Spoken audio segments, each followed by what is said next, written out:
you. Turn away from the priest of Baal, as the Lord loves you will curse you.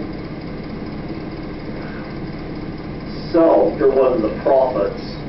We thought we'd put an end to you.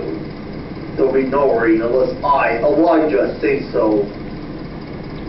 So Elijah told Ahab to the priest of the temple Baal. God in 6:3, the priests of Baal are up to 2,000. We will place sacrifices on the altar. The priests of Baal will call upon their God. I will call upon the Lord. For ours is by fire, let him be the true God. So the priests of Baal extolled and moaned and screamed and moaned and they danced around.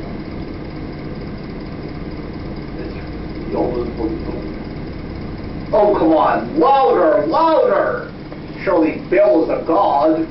He just can't hear you. Maybe he's speaking with other gods.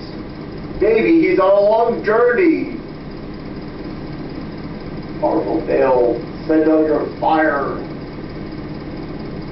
Please quench the flesh. Take away every water as much as you can. Do it again. And again. Stop him. He's crazy. But when we fail, the people will come for us. Lord, God of Abraham, Isaac, and Israel, let me know this day that thou art God, for thee is the Lord.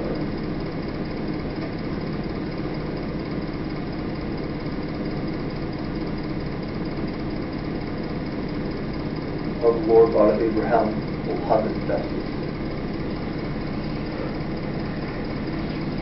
When Elijah grew to be an old man, God said, are you charged? Take Elijah home to heaven. Elijah has passed on his political ministry to Elisha, God's chosen prophet.